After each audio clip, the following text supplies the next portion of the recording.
Hello guys, good morning. This is Vedant Education. Welcome to this. This is class 12th chemistry and coordination compounds हम पढ़ रहे थे बच्चों. coordination compounds के अंदर हमने ऑलमोस्ट चैप्टर को कंप्लीट कर लिया है और उसमें कुछ एक ऐसे टॉपिक हैं जो एक्स्ट्रा एडिड हैं और उनको अपने को पढ़ना है. थोड़ा सा इम्पोर्टेंट भी हैं और थोड़े से इंटरेस्टिंग भी हैं. थोड़े से आपको 11th में भी आपने वो चीज़ देखी होगी, सुनी होगी, तो वो चीज़ हम कोऑर्डिनेशन कंपाउंड्स के लिए देखेंगे. देखिए, आइसोमेरिज्म इन कोऑर्डिनेट कंपाउंड्स हम पढ़ने वाले हैं. ठीक है, आइसोमेरिज्म कोऑर्डिनेट कंपाउंड्स में कैसे होती है वो अपने को समझना है. इसके अंदर पहली बात तो ये आती है कि what is exactly isomerism. Isomerism होता क्या है, फिर उसको देखेंगे कि कोऑर्डिनेट कंपाउंड्स में आइसोमेरिज्म क्या होता है. देखिए, आइसोमेरिज्म का मतलब क्या होता है कि दो कंपाउंड्स अगर आपस में सिमिलरिटी शो करते हैं, but what kind of the similarity is the similarity in the molecular formula. दो कंपाउंड्स के मॉलिक्यूलर फार्मूला में सिमिलरिटी हो, सेम हो, बट उनके स्ट्रक्चरल फार्मूलाज डिफरेंट हो या उनका थ्री डायमेंशनल अरेंजमेंट्स जो हैं वो डिफरेंट हो. इन दैट केस वो आपस में क्या होते हैं, आइसोमर होते हैं. And all this phenomena is known as isomerism. समझ में आ रही है बात. देखिए, इफ टू कंपाउंड्स, दो अलग अलग कंपाउंड हैं, have same molecular formula, same molecular formula,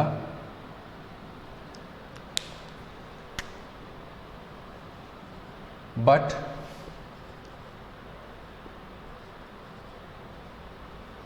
different structural formula और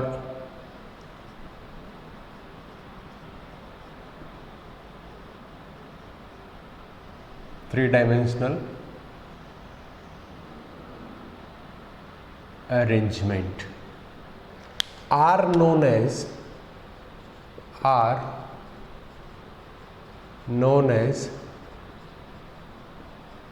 isomers to each other. उनको हम क्या बोलेंगे, isomers to each other. And this phenomena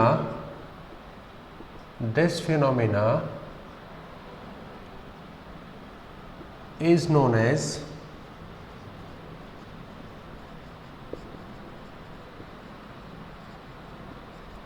isomerism. Can you get the point? क्या चीज़ आपको समझ में आ रही है? देखिए, जैसे मैं आपको कहता हूँ कि मेरे पास है X2 B2 C2. This is a formula. इसका मैं दो टाइप से स्ट्रक्चर बना सकता हूँ. एक स्ट्रक्चर मैं इसका बना दूँ, X is connected to X, here is B, here is B, here is C and here is C. ठीक है, ऐसे ना करके आप इसको ऐसे कीजिए. ठीक है, अब देखो, इसी का स्ट्रक्चर मैं और कैसे बना सकता हूँ. Can you see that the structure could be, structure कैसे हो सकता है. अब देखिए, सेम एक ही फॉर्मूले से हमने क्या किया, दो टाइप के स्ट्रक्चर्स जनरेट कर लिए.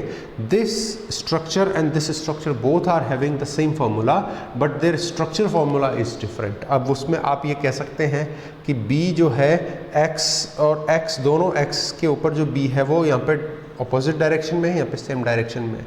तो ये क्या है, स्ट्रक्चरल फार्मूला इसका डिफरेंट है. ये दोनों आपस में आइसोमर हैं. ठीक है ना, आइसोमर टू ईच अदर.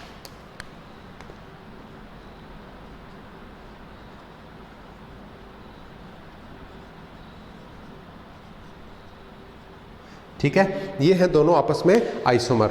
अब देखो बच्चों, आइसोमर जो है या आइसोमेरिज्म जो है उसको अगर हम देखते हैं तो ब्रॉड लेवल पे लेके चलते हैं और इसके काफ़ी सारे टाइप्स होते हैं. तो आइसोमेरिज्म के बेसिकली दो टाइप्स होते हैं, जिसके अंदर हम एक को स्ट्रक्चरल आइसोमेरिज्म बोलते हैं और दूसरे को स्टीरियो आइसोमेरिज्म बोलते हैं. ठीक है, देखिए, structural and stereo isomerism types क्या क्या हैं इसके. टाइप्स, फर्स्ट है इसका स्ट्रक्चरल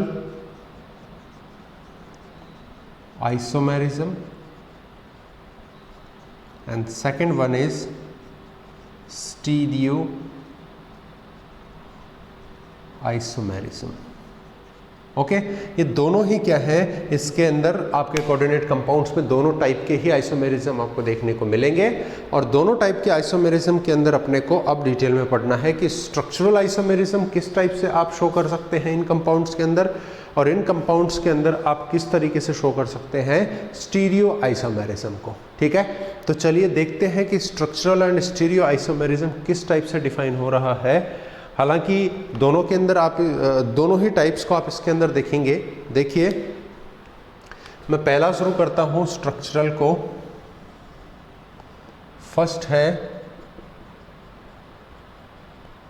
स्ट्रक्चरल आइसोमेरिज्म।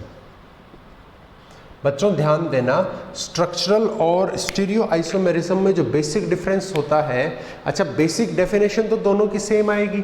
इसके अंदर भी क्या रहेगा, मॉलिक्यूलर फॉर्मूला सेम है लेकिन स्ट्रक्चरल फॉर्मूला डिफरेंट है, उसको हम क्या बोलते हैं, स्ट्रक्चरल आइसोमेरिज्म बोलते हैं। अगर मॉलिक्यूलर फॉर्मूला सेम है लेकिन उसका 3 डायमेंशनल स्ट्रक्चर जो है वो डिफरेंट है, देन उसको स्टीरियो आइसोमेरिज्म बोलते हैं। ठीक है, अब आप यहाँ देखेंगे, देखिए मैं यहाँ पे डेफिनेशन लिखता हूँ, if molecular formula is same but structural formula is different,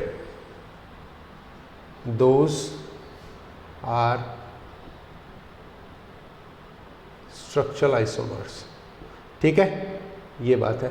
अब उसमें देखिए बेसिकली क्या चीज़ होती है, बेसिकली आप देखोगे तो ये वाला जो आइसोमेरिज्म हमने एक एग्जांपल लिया है, ये 3 डायमेंशनल का है, स्टीरियो का एग्जांपल है, स्ट्रक्चरल का एग्जांपल नहीं है। स्ट्रक्चरल के अंदर क्या होता है बच्चों कि जो बॉन्डिंग पोजीशन है, ठीक है, वो बदल जाती है। ठीक है ना, कि भैया जैसे मान लीजिए यहाँ पे X से B और C जुड़े हुए हैं, और अब इस X से B और B जुड़ जाता तो उसको हम स्ट्रक्चरल में काउंट करते हैं। स्ट्रक्चरल आइसोमेरिज्म में बॉन्डिंग पोजीशंस बदल जाती हैं, इस बात का ध्यान रखना।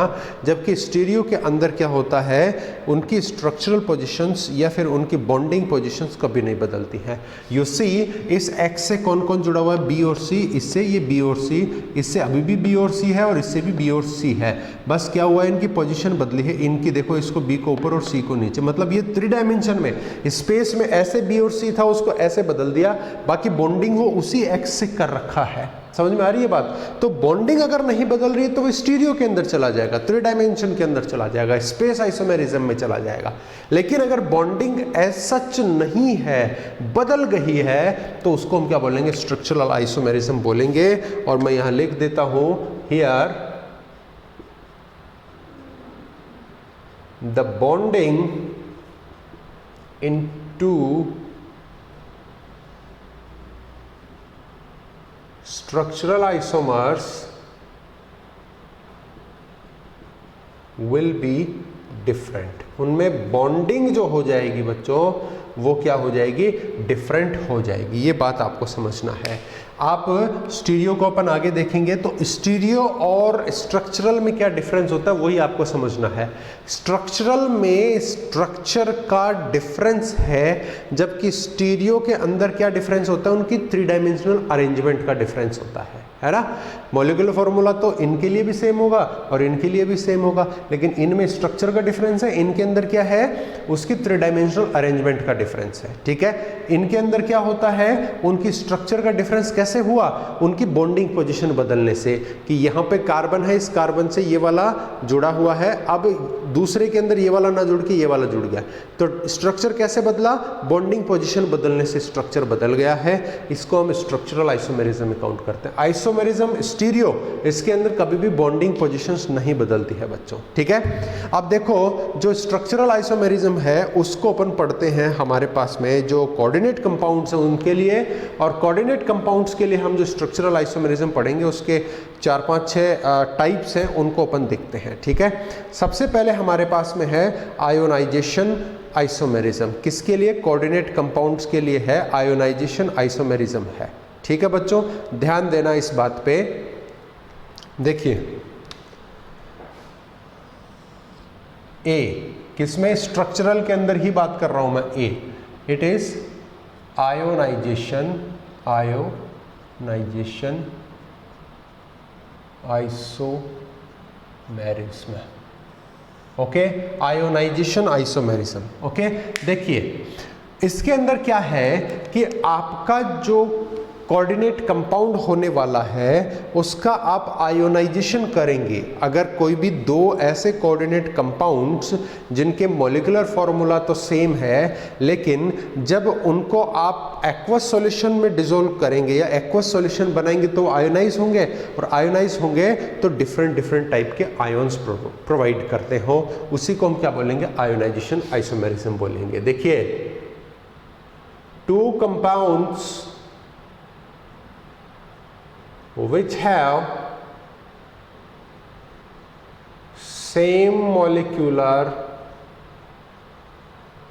formula but give different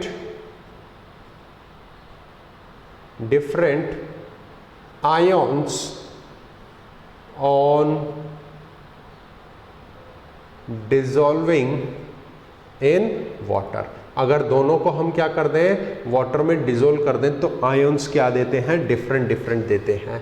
देखिए आप ध्यान देना, फॉर्मूला क्या है उन दोनों का? Formula is cobalt NH3 5 times BrSO4। This is the formula. देखिए, ठीक है, इसका पहला स्ट्रक्चरल आइसोमर देखिए मैं कैसे बना सकता हूं। I can write like this. मान लीजिए कि ये कुछ इस टाइप से है, ठीक है, और दूसरा क्या है? वो इस टाइप से है। दोनों के ही ये कंपाउंड्स क्या हैं? कोऑर्डिनेट कंपाउंड्स है बच्चों, ध्यान देना, ठीक है, और दोनों के ही फॉर्मूला सेम है, एक SO4 एक Br, ठीक है, एक Br एक SO4 5 NH3 और एक CO, लाइक दिस। तो दोनों के ही फॉर्मूला क्या है? सेम है। ध्यान दे लो बच्चों, आप ध्यान दे सकते हैं कि आप देख सकते हैं यहाँ पे कि ये जो हमारे पास एक फॉर्मूला है इससे दो स्ट्रक्चर बन सकती हैं, ये दोनों, ठीक है ना। और इन दोनों को जब आप एक्वस सॉल्यूशन में डिसॉल्व करेंगे तो देखिए इनके आयन डिफरेंट डिफरेंट आते हैं, ठीक है। आयोनाइजेशन देखो कैसे होगा, आयोनाइजेशन करेंगे तो देखो जरा कैसा हो रहा है। हमें एक चीज मालूम है, देखो कोऑर्डिनेट कंपाउंड्स आप लोगों ने पढ़ा हुआ है, तो आप लोगों ने एक चीज पढ़ी है बच्चों, क्या पढ़ी है कि ये जो बड़े ब्रैकेट में है इसको हम क्या बोल रहे हैं? कोऑर्डिनेशन स्फीयर बोल रहे हैं। इसका आयोनाइजेशन तो होता नहीं है, ये तो टूटता नहीं है, केवल ये बाहर जो है वो टूटता है। तो बाहर कौन है? SO4 2-, इसको तोड़ के अलग कर दिया, ये 2- है तो कॉम्प्लेक्स के ऊपर क्या चार्ज आ गया? 2+। तो इसका आयोनाइजेशन तो ऐसे होने वाला है। इसका देख लेते हैं आयोनाइजेशन कैसे होगा, ठीक है। इसमें भी क्या होगा? जो बाहर की तरफ आपके पास में जो काउंटर आयन दे रखा है, कौन है भैया इसमें काउंटर आयन? जरा देखिए, बताइए, आप लोग खुद बताइए, काउंटर आयन कौन है? Br है ना, तो वो क्या है? Br- होता है, तो इसके ऊपर क्या आ जाएगा? +1 आ जाएगा। तो ये हमारे पास जो दो स्ट्रक्चर्स हमने बनाई हैं, दोनों के अंदर आयोनाइजेशन डिफरेंट आ रहा है, और आयोनाइजेशन जो डिफरेंट आ रहा है बच्चों, उसकी वजह से ये क्या है? आपस में same formula but different ions in the aqueous solution. इन्हीं को हम क्या बोलते हैं? आयोनाइजेशन आइसोमर्स बोलते हैं। अब देखो आइडेंटिफिकेशन हम कैसे कर सकते हैं? आइडेंटिफिकेशन ऑफ आइसोमर, भैया कि वो कौन सा वाला आइसोमर है हम उसका पता लगा सकते हैं बच्चों कि उसमें आयन कौन सा आ रहा है। क्योंकि देखो बच्चों, याद कीजिए पुरानी बातें, जब हमने एक चीज कही थी कि आपके पास में जो काउंटर आयन है वो फ्री हो जाता है, जैसे इसमें Br है और इस SO4 2- है, काउंटर आयन आयोनाइजेशन पे फ्री होता है, कॉम्प्लेक्स में से कोई भी फ्री नहीं होंगे। ये कोई भी फ्री नहीं है, ये अपने टेस्ट नहीं दे सकते हैं, केवल काउंटर आयन अपना टेस्ट देगा।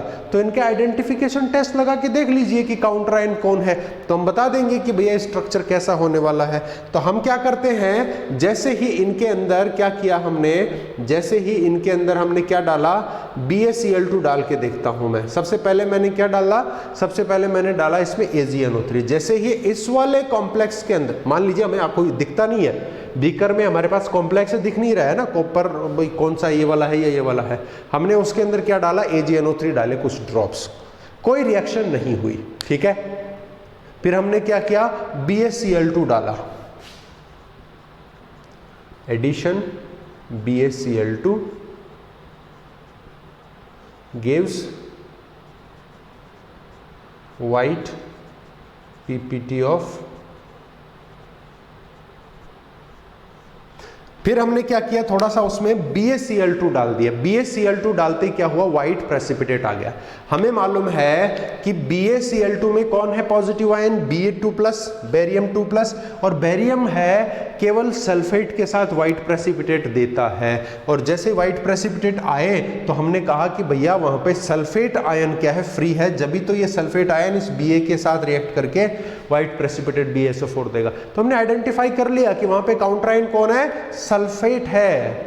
समझ में आ रही बात। और दूसरी बार जब हमने क्या किया, उसमें ऐड किया, क्या चीज ऐड की, अच्छा देखो हमने पहले कौन सा ऐड किया था, इसमें AgNO3 ऐड किया था, कोई रिएक्शन नहीं हुई थी। दूसरा BaCl2 ऐड किया तो ये हो गया व्हाइट प्रेसिपिटेट। तो हमने आइडेंटिफाई कर दिया कि इसका SO4 बाहर की तरफ है, ये काउंटर आयन है। हमने इसके अंदर पहले AgNO3 डाला और उसमें ही रिएक्शन हो गई।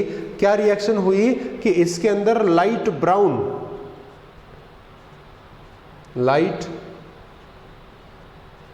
ब्राउन PPT आने लगा। वो किसका है, वो किसका है, AgBr इसका है बच्चों। क्योंकि जैसे ही हमने AgNO3 डाला, लाइट ब्राउन PPT आया, तो आते ही हम समझ गए कि जरूर ये AgBr है, क्योंकि क्या डाला है वो तो हमें मालूम है ना कि AgNO3 में से Ag+ आ रहा है। तो यहाँ पे अगर Br बाहर की तरफ होगा, जब भी तो इस Ag के साथ AgBr बनाएगा, जब भी तो लाइट ब्राउन प्रेसिपिटेट आएगा। तो जैसे ही ये आया तो हम समझ गए कि Br- बाहर है, और हमने आइडेंटिफाई कर लिया कि इस फॉर्मूले के साथ ये वाला आइसोमर पड़ा है हमारे पास, या ये वाला पड़ा है। इन दोनों रिएक्शन से बोलो समझ में आता है कि नहीं आता है, आयोनाइजेशन आइसोमेरिज्म, बोलिए समझ में आता है, बहुत सिंपल है ना। तो ये हुआ हमारे पास आयोनाइजेशन आइसोमेरिज्म। इसका मतलब क्या है कि ऐसे कॉम्प्लेक्सेस जिनके फॉर्मूला तो सेम है लेकिन स्ट्रक्चर्स डिफरेंट है, और उसी डिफरेंट स्ट्रक्चर की वजह से वो क्या करते हैं, डिफरेंट आयोन्स प्रोवाइड करते हैं on dissolving in the water. जब से ही हम उसको वाटर में डिजोल्व करेंगे वो क्या करते हैं, अलग अलग आयोन्स प्रोवाइड करते हैं। This is the way how we can identify the structural isomerism as ionisation isomerism by these formulas. तो ये हमारे पास सेम फॉर्मूला हुआ कि इसके दोनों आयोनाइजेशन आइसोमर्स हो गए बच्चों, ठीक है। आगे बढ़े, दूसरा देखते हैं हमारे पास स्ट्रक्चरल आइसोमेरिज्म में दूसरा कौन सा सब पार्ट है, ठीक है। चलो समझ में आ रहा है ना, बहुत सिंपल है। दूसरा देखिए हाइड्रेट आइसोमेरिज्म। हाइड्रेट आइसोमेरिज्म का मतलब क्या है और कैसे हम इसको आइडेंटिफाई कर सकते हैं, देखिए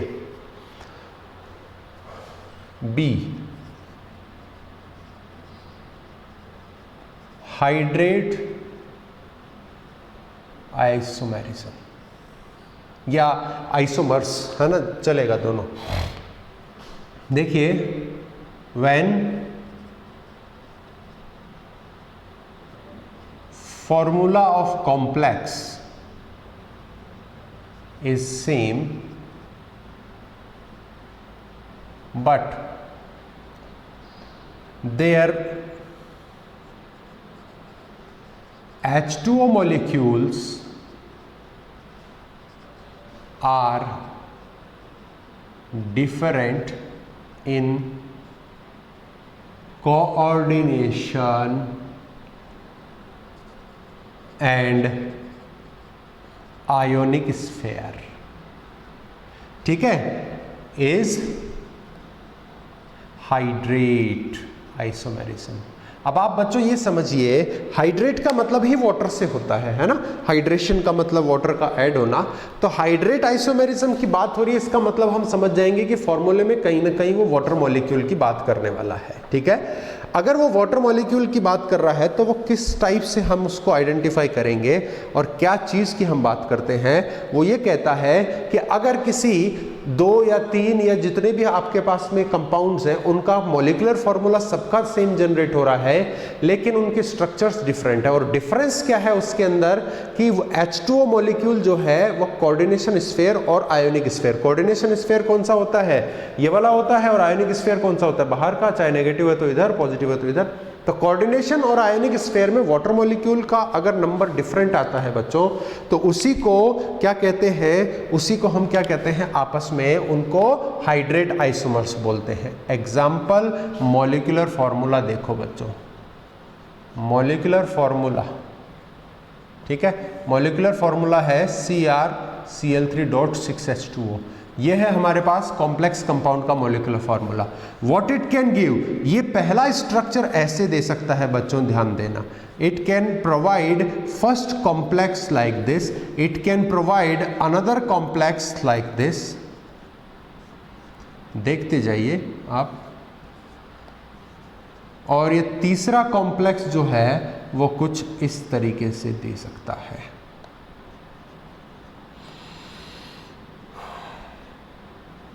आप बोलेंगे कि हमें कैसे मालूम चलेगा सर कि इसके अंदर कौन से वाले स्ट्रक्चर को हमने आइडेंटिफाई किया है, तो बच्चों वो आपको इनके कलर से मालूम चलेगा। जैसे जैसे इन आइसोमर्स के अंदर डिफरेंस क्रिएट होता जा रहा है वैसे वैसे इनका कलर चेंज होता चला जाएगा। This is violet coloured complex, ठीक है, और सेकंड जो आपके पास में है वो है blue green complex, this is blue green complex, ठीक है, और जो लास्टली कॉम्प्लेक्स है उसका कलर आपका डार्क ग्रीन आ जाता है, डार्क ग्रीन कलर, ठीक है। अब देखो बच्चों, अब आप इन तीनों के फॉर्मूला देखिए, सेम ऐसा आएगा। 6 वाटर मॉलिक्यूल है, 3 Cl है और 1 क्रोमियम है।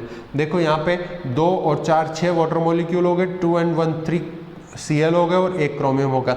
In any of these 3 you can see the formula is same, CrCl3.6H2O।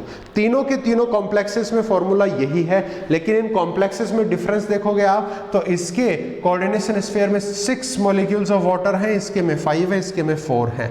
इसके बाहर आयोनिक स्फीयर में 1 भी नहीं है, इसके में 1 है और इसके में 2 है। और इसी के कारण इसमें क्या हो रहा है, कोऑर्डिनेशन नंबर, और या फिर आप देखेंगे कि इसकी ऑक्सीडेशन स्टेट भी बदल रही है बच्चों। ऑक्सीडेशन स्टेट देखो यहाँ पे क्या है, यहाँ पे है इसकी ऑक्सीडेशन स्टेट 3, ये Cl3 है, ठीक है। यहाँ पे इसकी ऑक्सीडेशन स्टेट कितनी है बच्चों, देखो, ठीक है, यहाँ पे -2 से ये हो गया +2, -1, यहाँ पे भी 3 आ जाएगी, यस, ऑक्सीडेशन स्टेट सेम आ रही है। चलिए कोई बात नहीं। तो देखो आप इसमें देखेंगे कि सेम फार्मूला से 3 स्ट्रक्चर्स हमारे पास जनरेट होके आ रही हैं, और तीनों स्ट्रक्चर्स में क्या हो रहा है, जो इसका कोऑर्डिनेशन स्फीयर है उसमें वाटर मॉलिक्यूल्स का नंबर जो है वो डिफरेंट आ रहा है, और यही डिफरेंस क्या जनरेट करता है, हाइड्रेट आइसोमेरिज्म जनरेट करता है। तो all these 3 molecules are hydrate isomers to each other which are having same molecular formula CrCl3.6H2O। Okay, you can find this easily, है ना, समझ में आ गया ये। चले आगे चलते हैं। नेक्स्ट देखिए, नेक्स्ट हम बात करते हैं बॉन्डिंग आइसोमेरिज्म की हम बात करते हैं, ठीक है।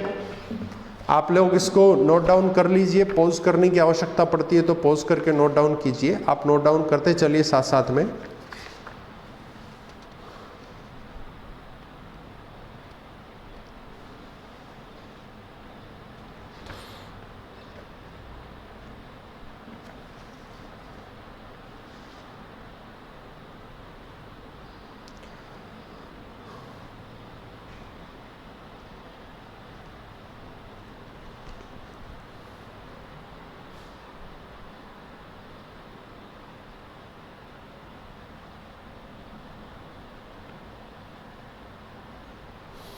ओके, नेक्स्ट चले थर्ड, स्ट्रक्चरल आइसोमेरिज्म में थर्ड की बात करते हैं बच्चों। देखो third is linkage isomerism. See this is linkage isomerism when a complex have ambident ligand, then this situation या this isomer can be arised। ये आइसोमर कब बन सकता है? जब कॉम्प्लेक्स में क्या हो, एक एम्बिडेंट लिगेंड हो। कैसा हो? Ambient ligand. एम्बिडेंट लिगेंड क्या होता है बच्चों? आपको याद होना चाहिए, हम पढ़ चुके हैं। क्या होता है? ऐसा लिगेंड जिसके अंदर एक से ज़्यादा डोनर एटम्स हो। मतलब वो जैसे CN साइनाइड होता है, तो साइनाइड और आइसोसाइनाइड दोनों फॉर्म में यूज होता है। साइनाइड में क्या होता है? कार्बन डोनर हो गया और आइसोसाइनाइड में नाइट्रोजन डोनर हो जाता है। समझ में आ रही है बात? तो ये दोनों, ये साइनाइड क्या है? एक एम्बिडेंट लिगेंड है जिसमें एक से ज़्यादा डोनर एटम है and it can donate the lone pair from either carbon और बाय द नाइट्रोजन। दोनों में से किसी से ये डोनेट कर सकता है। तो वहीं पे ये डिफरेंस क्रिएट कर लेता है। ठीक है। सो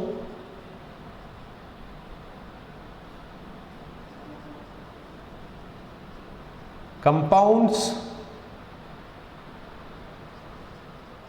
having same formula but different linkage of ligand। Formula same है लेकिन लिगेंड का लिंक डिफरेंट है। Are linkage isomers. वो क्या है? लिंकेज आइसोमर्स है। देखिए अब इसके अंदर मैं आपको सिंपली ये एग्जांपल देता हूँ। फॉर्मूला देखिए, यू फाइंड फॉर्मूला इज कुछ भी जनरेट कर लेते हैं, जैसे क्रोमियम का ही कर लिया हमने। Chromium H2O is 5 times cyanide dot Cl2। यह है आपके पास फॉर्मूला। ठीक है। अब देखो इससे ये कौन कौन से दो स्ट्रक्चर्स बना सकता है जो आपस में क्या रहेंगी? आइसोमर रहेंगी और लिंकेज आइसोमर वो कहलाने वाली है। ठीक है, चलिए देखते हैं। देखिए एक तो मेरे पास पॉसिबिलिटी क्या बनती है कि क्रोमियम के साथ में 5 तो क्या है? एक्वा लिगेंड्स हैं और एक साइनाइड लिगेंड है। Cl2 क्या हो गया? इसका आयोनिक स्फीयर हो गया। दूसरी मेरे पास क्या पॉसिबिलिटी बनती है कि अच्छा देखो बच्चों, ये जो आपके पास कॉम्प्लेक्स है इसके अंदर क्या कोई ऐसा लिगेंड है जो एम्बिडेंटेड है? आप वो चीज़ तो पहचानिए पहले, क्योंकि हमारे इस वाले आइसोमर के अंदर यही हमारी सबसे पहली टर्म थी कि इसके अंदर क्या होना चाहिए? कोई ऐसा लिगेंड हो जो एम्बिडेंटेड हो। ठीक है, एम्बिडेंटेड लिगेंड होगा तभी ये आइसोमेरिज्म पॉसिबल है। And you can see cyanide is a ambidentate ligand, क्योंकि ये क्या है? कार्बन से भी अटैच कर सकता है लाइक दिस। ये कार्बन से भी अटैच कर सकता है और नाइट्रोजन से भी अटैच कर सकता है। This is cyanide and this is isocyanide. तो ये एम्बिडेंट लिगेंड है। ठीक है, एम्बिडेंट लिगेंड।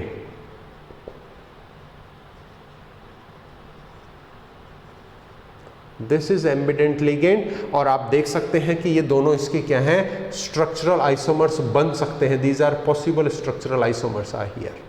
ठीक है, आप देखिए आपको एग्जाम में डायरेक्टली पूछ लेता है what is the linkage isomerism explain. 2 marks में पूछ लिया। 2 मार्क्स में अगर पूछता है तो आपको क्या करने पड़ेंगे? ये दोनों पहले डिफाइन करना पड़ेगा, एग्जाम्पल लेकर के इनके अंदर आइसोमेरिज्म समझाना पड़ेगा।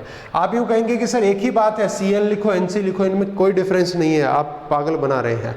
तो ऐसा अगर है तो आप क्या करें? इसका नॉमेनक्लेचर करके देख लीजिए, नाम लिख करके देख लो। अगर नाम डिफरेंट आता है तो आपको समझ में आ जाएगा कि वो क्या है, इसमें स्ट्रक्चरल आइसोमेरिज्म एग्जिस्ट करता है। चलिए लिख के देखते हैं, दोनों का नाम लिख के देखते हैं। देखिए जरा नाम क्या आने वाला है। देखो आप इसकी ऑक्सीडेशन स्टेट फाइंड कीजिए। ये तो न्यूट्रल हो गया, साइनाइड पे -1 है और ये क्या है? -2 का मतलब +2 कॉम्प्लेक्स पे, तो -1 उधर जाएगा तो +2 और -1 इधर गया +1, तो कितना हो गया? 3। तो देखो इसमें लिगेंड का नाम लिखिए पहले। ये तो क्या है? एक्वा। कितने? पेंटा एक्वा हो गया। ये क्या है? साइनाइडो। फिर क्या है? क्रोमियम। क्रोमेट करूं क्या, 8 लगाऊं क्या, नहीं लगाना है क्योंकि Cl माइनस है काउंटर आयन यहाँ पे, तो इस कॉम्प्लेक्स पे चार्ज क्या आएगा, प्लस, और वो हम प्लस के साथ में 8 नहीं लगाते, माइनस होता कॉम्प्लेक्स पे तो 8 लगाते हैं। क्रोमियम, इसकी ऑक्सीडेशन स्टेट कितनी आई थी, 3rd, और ये क्या है, क्लोराइड। क्लोराइडो करूं क्या, नहीं, काउंटर आयन को सिंपल लिखते हैं। नंबर लिखना है क्या, यहाँ पे डाइक्लोराइड करूं क्या, नहीं, काउंटर आयन का नंबर भी नहीं लिखते हैं। देखिए नेक्स्ट वाले कॉम्प्लेक्स का नाम लिखिए यहाँ पे, वही इसमें क्या है, पेंटा एक्वा है, ठीक है, पेंटा एक्वा, ओके। लेकिन आप इस लिगेंड को देखिए, now it is isocyanide, penta aqua isocyanide, isocyanido, ठीक है, आइसोसाइनाइडो क्रोमियम, क्रोमियम, ठीक है, क्रोमियम, और 3rd इसका ऑक्सीडेशन स्टेट हो गया, और बाहर क्या है, क्लोराइड, ठीक है। अब आप देख लो, यह है पेंटा एक्वा साइनाइडो क्रोमियम 3rd क्लोराइड, यह है पेंटा एक्वा आइसोसाइनाइडो क्रोमियम 3rd क्लोराइड है। नाम में डिफरेंस आ रहा है, इसका मतलब ये दोनों क्या हैं, आपस में आइसोमर हैं, और आइसोमर भी ये कौन से हैं, these are isomer of linkage, linkage isomer हैं। यहाँ पे ये जो लिगेंड है उनका लिंक जो है that is different to each other, उन दोनों का लिंक आपस में डिफरेंट है। बच्चों समझ में आ गई क्या बात आपको, होपफुली आपको ये चीज़, ये कहानी समझ में आ रही है, ठीक है। अब नेक्स्ट चलते हैं, दैट इज उप सह संयोजन, जिसको हम क्या बोलते हैं, कोऑर्डिनेशन आइसोमेरिज्म बोलते हैं। कोऑर्डिनेशन आइसोमेरिज्म के मतलब क्या है, देखिए अभी अपन इसको फाइंड आउट करते हैं।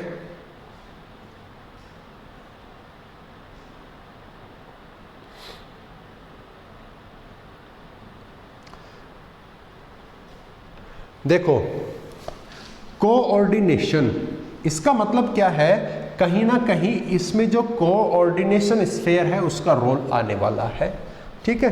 नेक्स्ट आइसोमर है हमारे पास कोऑर्डिनेशन आइसोमर डी, कोऑर्डिनेशन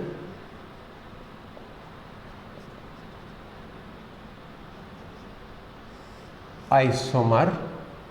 अब इसमें देखिए क्या है, सबसे पहली बात तो ऐसे कोऑर्डिनेट कंपाउंड्स जिनके अंदर कैटायन और एनायन दोनों क्या हो, कॉम्प्लेक्स हो, ऐसे के अंदर ये वाला आइसोमेरिज्म शो होता है। क्या होना चाहिए, कोऑर्डिनेशन ऐसा कंपाउंड हो जिसमें दोनों के दोनों कैटायन और एनायन दोनों क्या हो, कॉम्प्लेक्स हो, उन्हीं के अंदर क्या होती है, ये वाली आइसोमेरिज्म शो होती है। दिस आइसोमेरिज्म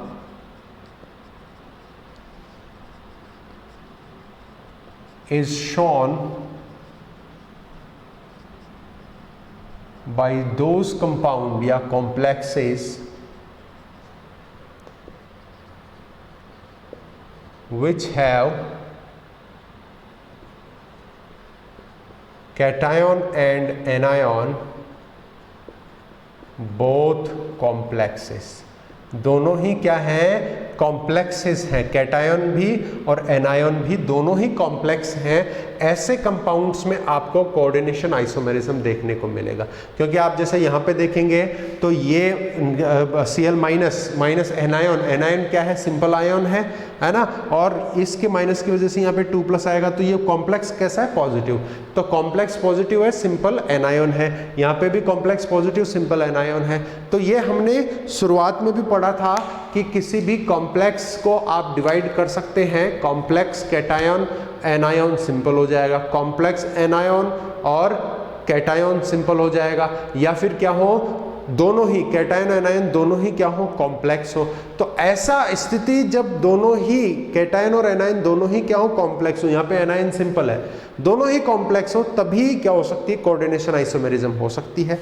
देखो अच्छा होती क्या है, मैं इसको डिफाइन कर देता हूं। Those compounds in which those compounds in which the cationic and anionic complexes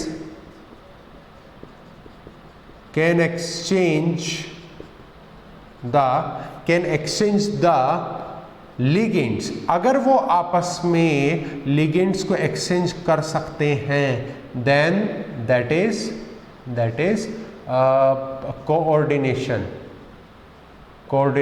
isomerism.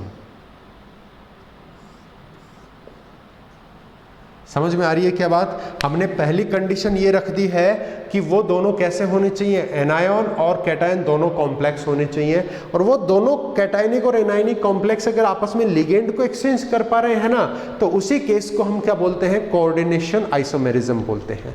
देखो बच्चों, मैं आपको एक एग्जांपल देता हूं, देखिए एग्जांपल देखिए, मेरे पास है cobalt NH3 6 times and chromium Cl 6 times। ये मेरे पास क्या है, एक एग्जाम्पल है, और इस एग्जाम्पल को आप गौर से देखिए कि यहाँ पर ये वाला जो कॉम्प्लेक्स है उस पर क्या चार्ज आएगा और इस पर क्या चार्ज आएगा। ठीक है, देखो क्या चार्ज आना चाहिए इस कॉम्प्लेक्स के ऊपर, ये देखिए ये तो जीरो है, NH3 जो है वो तो जीरो रहेगा, और NH3 अगर जीरो है तो पूरा का पूरा चार्ज किसकी वजह से, इसकी वजह से आने वाला है। ठीक है, अब इस कॉम्प्लेक्स के ऊपर आप देखोगे तो अंदर -6 है। ठीक है, तो यहाँ पे ये जो क्रोमियम है, देखो आप वो निकाल लो, इसका ऑक्सीडेशन स्टेट निकाल लीजिए, ये X हो जाएगा, कोबाल्ट X है, प्लस अमोनिया 0, ठीक है ना, प्लस क्रोमियम X, प्लस ये क्या हो जाएगा -6 = 0। तो कुल मिलाकर के 2x कितना, x 2x कितना हो जाएगा +6, x कितना हो जाएगा +3। मतलब दोनों का ऑक्सीडेशन स्टेट कितना है, इसका भी +3 इसका भी +3। अब देखो अगर ये +3 है, अगर ये +3 है पहला वाला कोबाल्ट का ऑक्सीडेशन स्टेट, तो अंदर तो जो और कोई है उनका तो कोई रोल नहीं है, पूरा का पूरा +3 किसका है, इसका है। इसका मतलब मैं यहाँ पे क्या लिख दूँ, +3 लिख दूँ। देन पहला वाला कोबाल्ट का जो कॉम्प्लेक्स है उसके ऊपर चार्ज क्या आ गया मेरे पास, +3 आ गया, और दूसरा वाला जो है उस पर क्या आ जाएगा, -3 आ जाएगा। वो आप देख लीजिए कैसे आएगा। देखो इस पे -3 है ना, इसका मतलब क्रोमियम +3 में हो जाएगा, अंदर -6 बाहर -3, अंदर वाला -6 बाहर आएगा +6 और -3 क्या आएगा, +3। तो क्रोमियम भी +3 है, ये भी +3 है, लेकिन कॉम्प्लेक्स देखोगे तो पहला कॉम्प्लेक्स कैटायन है और ये दूसरा एनायन है। ये क्या कर सकते हैं, एक्सचेंज ऑफ लिगेंड। ये क्या करेंगे, लिगेंड का एक्सचेंज करेंगे। कैसे करेंगे, देखिए मैं इसको ऐसे भी लिख सकता हूँ, हालांकि नाम वाम सब बदल जाएंगे बच्चों, अगर लिगेंड एक्सचेंज कर लिए कॉम्प्लेक्सेस ने तो नाम वगैरह सब बदल जाएंगे। देखिए नाम वगैरह सब बदल गए और इनके ऊपर चार्ज भी बदल जाएगा। देखिए कैसे बदल जाएगा, दिस इज 2+ और ये कितना हो जाएगा 4- नहीं, ये है -5 2-। ठीक है, अब देख लो आप, हमने क्या किया, एक्सचेंज ऑफ लिगेंड कर दिया, एक लिगेंड इधर लिया है Cl का और एक इसका इधर ले गए। ठीक है ना, तो दोनों का फॉर्मूला अभी भी पूरा का पूरा वही है, एक कोबाल्ट एक क्रोमियम है, इसमें भी देखो एक कोबाल्ट एक क्रोमियम है, 5 ही हो गए और एक ही 6 हो गए और 6 Cl है 1 और 5। ठीक है, तो नाम डिफरेंट आ जाएगा क्योंकि आइसोमेरिज्म हो गई है। तो ये जो हमारे पास कंपाउंड है इसके अंदर क्या है, वो किसके साथ में है, देखो आइसोमर कौन है, ये दोनों,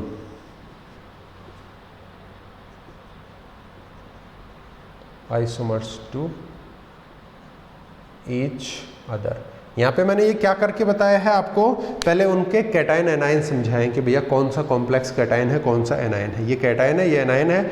अब मैंने इनके लिगेंड एक्सचेंज किए, तो पहले तो इनके पास, इस कोबाल्ट के पास 6 NH3 था और इसके पास क्रोमियम के पास, आप नाम लिख के देख लो भैया, इस वाले कंपाउंड का नाम देखिए, देखो इस वाले कॉम्प्लेक्स का नाम लिखो पहले, कॉम्प्लेक्स के नाम में पहले लिगेंड में क्या है, हेक्सा AMMINE। ये डबल M बड़ा इंपॉर्टेंट है बच्चों, ये फंसा लेता है कई बार कंपटीशन एग्जाम्स में, IIT ने एक बार फंसाया है इस डबल M के अंदर, क्वेश्चन के अंदर। ठीक है, तो ये हो गया हेक्सा एमीन कोबाल्ट, क्या कोबाल्ट वाला कॉम्प्लेक्स नेगेटिव है क्या? नहीं, ये तो पॉजिटिव है। इसका मतलब सिंपल क्या आएगा? कोबाल्ट आएगा। और इसका ऑक्सीडेशन स्टेट कितना आ रहा है? थर्ड। फिर अगले कॉम्प्लेक्स के अंदर 6 क्या है? क्लोराइडो, हेक्सा क्लोराइडो, क्रोमियम। अरे क्रोमियम नहीं बच्चों, क्या करना है? क्रोमेट करना है। क्यों करना है? क्योंकि इस वाले कॉम्प्लेक्स पे देखो क्या आ रहा है? नेगेटिव आ रहा है। यहाँ पे आप नाम लिख के देखो जरा, इस पे नाम लिखिए। अब देखो इसमें एमीन कितने हैं? एमीन 5 हैं, तो penta double M, penta amine, ठीक है। और एक क्लोराइडो भी है, chlorido cobalt third, okay, cobalt third. और इसमें नाम क्या हो जाएगा? देखो अब इसमें एमीन कितना है? 1 है, तो इसको मैं क्या लिखूंगा? एमीन पेंटाक्लोराइडो क्रोमेट थर्ड, क्योंकि यहाँ पे क्या है? कॉम्प्लेक्स नेगेटिव चार्ज रहेगा। अब आप देख लो, ये पेंटाएमीन क्लोराइडो कोबाल्ट है, ये हेक्साएमीन कोबाल्ट है, ठीक है। तो अब आप देख सकते हैं कि यहाँ पर नाम बदल रहा है, तो ये क्या है? आपस में आइसोमर है। और क्या डिफरेंस है इनके अंदर? लिगेंड एक्सचेंज हो रहे हैं, इसलिए ये क्या हो जाएगा? कोऑर्डिनेट आइसोमेरिज्म, कोऑर्डिनेशन आइसोमेरिज्म हो जाएगा, ठीक है। कोऑर्डिनेशन आइसोमेरिज्म हो जाएगा। क्या हो गया ये? Coordination isomerism. तो आप लोगों को समझ में आया होगा कि कोऑर्डिनेशन आइसोमेरिज्म का मतलब क्या हो गया कि दो कॉम्प्लेक्स, जहां पे दोनों कॉम्प्लेक्स कैटायन और एनायन दोनों क्या है? कॉम्प्लेक्स फॉर्म में हैं, तो दोनों ही आपस में क्या कर रहे हैं? लिगेंड्स का एक्सचेंज कर रहे हैं।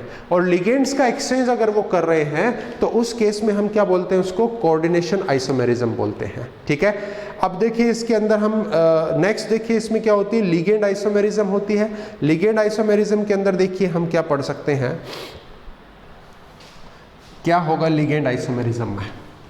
देखिए कई बार दो कंपाउंड्स जिनके अंदर फॉर्मूला सेम है, लेकिन डिफरेंस जो है ना बच्चों, वो किस वजह से आ जाता है उसमें? उसके जो लिगेंड है, उस लिगेंड में खुद में आइसोमेरिज्म आ जाए। लिगेंड आइसोमेरिज्म, ध्यान देना, अगर सेम फॉर्मूला है बच्चों, लेकिन लिगेंड में खुद के अंदर क्या हो? आइसोमेरिज्म आ जाए, तो उस केस में हम क्या कहते हैं? इसको लिगेंड आइसोमेरिज्म बोलते हैं, ठीक है। देखो, when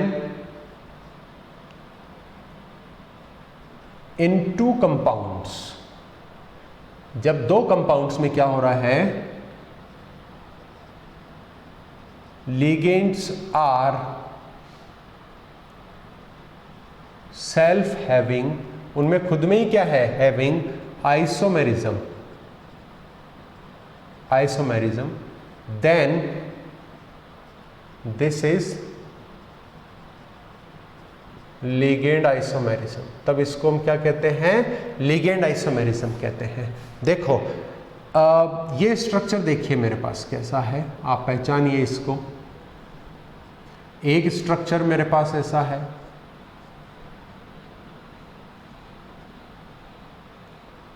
और एक स्ट्रक्चर मेरे पास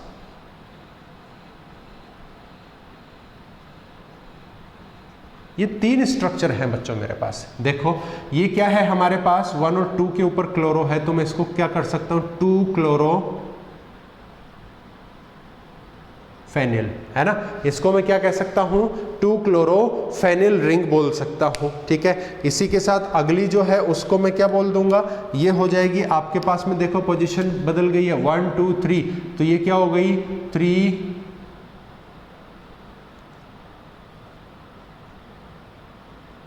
क्लोरो फेनिल, ठीक है। और इसमें देखिए 1 2 3 4 पे चला गया, तो 4 क्लोरो फेनिल। अब ये जो है एग्जाम्पल ऑफ लिगेंड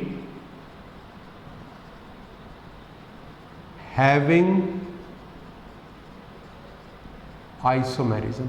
लिगेंड के एग्जाम्पल हमने लिए हैं जिनमें खुद में क्या है, आइसोमेरिज्म प्रेजेंट है। तो ये 3 लिगेंड है। अब देखो मैं इन लिगेंड्स को यूज करते हुए कॉम्प्लेक्सेस बनाता हूं और आप पहचानेंगे कि उन कॉम्प्लेक्सेस के अंदर इन लिगेंड्स की आइसोमेरिज्म हमें साफ नजर आ रही है। ठीक है, देखिए जरा इसका मैं एग्जाम्पल बनाता हूं।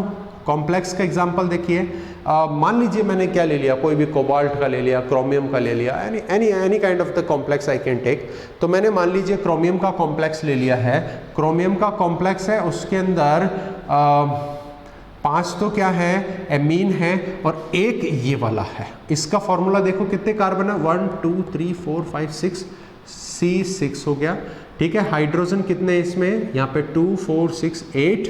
ठीक है, यहाँ पे कितना है, एक भी नहीं है, सॉरी 1 2 3 4 हाइड्रोजन, यहाँ पे भी एक भी नहीं क्योंकि एक एक्स्ट्रा बॉन्ड आ गया, यहाँ पे भी एक एक्स्ट्रा बॉन्ड आ गया, तो केवल 4 हाइड्रोजन है और क्या है, एक Cl है, ये एक Cl है। लेकिन इसके अंदर खुद में ये आइसोमेरिज्म है कि ये Cl कौन से पोजीशन पे है, सेकंड पोजीशन पे है। इसको शो करने के लिए आप यहाँ पे ये अंदर वाला जो ब्रैकेट है इसका कोई मतलब नहीं है। आपको अगर कॉम्प्लेक्स देखना है तो कॉम्प्लेक्स तो आपको स्क्वायर ब्रैकेट ही पहचानना। ये पूरा कॉम्प्लेक्स है, बाहर की तरफ मैंने Cl3 लगा दिया काउंटर आयन। अब इसके अंदर ये वाला ब्रैकेट कुछ भी शो नहीं कर रहा है, ये केवल इस 5 को इसके लिए बनाने के लिए हमने बनाया है। और ये बड़ा ये जो ये वाला ब्रैकेट है ये क्या है, इसको पूरे को सेपरेट करने के लिए बनाया है। ये छोटा ब्रैकेट क्या शो कर रहा है कि Cl is on the second position in this compound. ठीक है ना, और इसका नाम आप लिखोगे उसके अंदर आपको यही लिखना पड़ेगा कि 2-क्लोरोफेनिल ये कहलाएगा। ठीक है, देखो मैं लिख देता हूं नाम। इन तीनों से आप 3 कंपाउंड बना सकते हो और तीनों में क्या है, तीनों में क्या रहेगी, क्या रहेगी बच्चों, लिगेंड आइसोमेरिज्म रहेगी। नाम देखिए इसका, आप पहले तो फटाफट से क्या करें, इसका ऑक्सीडेशन स्टेट निकाल लीजिए। इसका क्या रहेगा, ये तो देखो बॉन्ड करके आगे जा रहा है, ये है हमारे पास लिगेंड जो लोन पेयर डोनेट करेगा, -1। ठीक है, तो यहां पर आप देखेंगे कि क्रोमियम क्या आ जाएगा, सॉरी ये तो न्यूट्रल हो जाएगा बच्चों, ये न्यूट्रल है। ठीक है, ये लोन पेयर दे देगा, तो ये हो गया 3rd। तो इसमें क्या हो जाएगा, ये पेंटा एमीन। ठीक है ना, ये क्या है, पेंटा एमीन 2-क्लोरोफेनिल क्रोमियम 3rd क्लोराइड। ठीक है, ऐसे ही अगर मैं इससे क्या करता हूं, कॉम्प्लेक्स बनाता हूं, जरा देखिए कॉम्प्लेक्स कैसा बनता है, देखना जरा। Cr वही मेरे पास क्या है, NH3 कितने हैं, 5, और C6H4Cl जो है now it is at 3rd position. क्यों, क्योंकि ये क्या है बच्चों, ये है अब हमारे पास में ये वाला लिगेंड, और इस लिगेंड में खुद में क्या है, आइसोमेरिज्म है, 3rd क्लोरोफेनिल है ये। ठीक है, और लास्ट वाले लिगेंड से अगर आप बनाएंगे कॉम्प्लेक्स को तो देखो कॉम्प्लेक्स कैसा जनरेट हो रहा है, कॉम्प्लेक्स इज लाइक दिस। यहाँ पे क्या हो जाएगा, Cr, एमीन कितने हैं, penta, this is penta amine, and जो क्लोरोफेनिल है C6H4Cl that is at the 4th position. ठीक है, that is at the 4th position now like this. This is having Cl3 outside and it's been also having Cl3 outside। तो आप देखिए इन तीनों के अंदर ये तीनों आपस में क्या है, लिगेंड आइसोमर है। इसका लिगेंड है ये 2nd पोजीशन पे Cl वाला, 3rd पोजीशन पे Cl वाला और 4th पोजीशन पे Cl वाला। All these 3 are ligand isomers to each other, तीनों के तीनों। ठीक है, समझ में आ गया लिगेंड आइसोमर।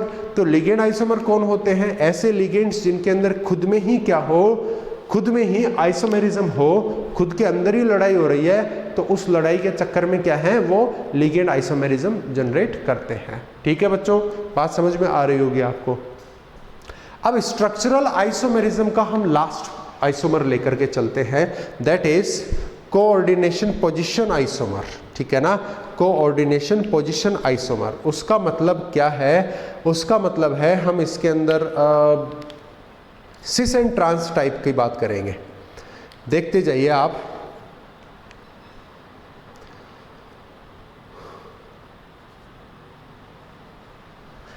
सबसे पहली चीज ये वाला जो आइसोमर है वो कहां पे बनेगा, ये बनेगा ऐसे कंपाउंड्स में जिनमें ब्रिजिंग लिगेंड प्रेजेंट हो। कौन से वाले, ब्रिजिंग लिगेंड। देखिए नाम क्या है, F। यह है आपका coordination position isomerism. Those compounds which have,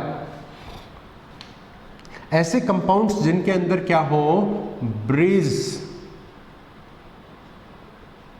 bridging ligand, ऐसे कंपाउंड जिनमें क्या हो, bridging ligand. Those compound which have bridging ligand will show coordination, position, isomerism. ठीक है. अब देखिए कैसे इसके अंदर होगा या इसकी डेफिनेशन क्या हो सकती है. ठीक है. मतलब कि ऐसे कंपाउंड्स जिनमें ऐसे लिगेंड प्रेजेंट हो जिनके अंदर क्या, जो क्या करते हैं, ब्रिजिंग का काम करते हैं. और वो ब्रिजिंग में क्या करते हैं, उन दोनों टाइप के जो आपके पास कॉम्प्लेक्सेस होंगे उनके अंदर क्या कर सकते हैं, can be effect of the side. वो क्या कर सकते हैं, साइड का इफेक्ट ला सकते हैं. ठीक है. देखो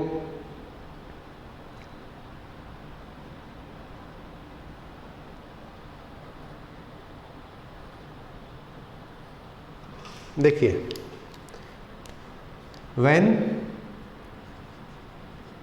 देखिए ब्रिजिंग लिगेंड की वजह से ये सब हो रहा है. ठीक है. लेकिन कैसे, व्हेन द कंपाउंड हैव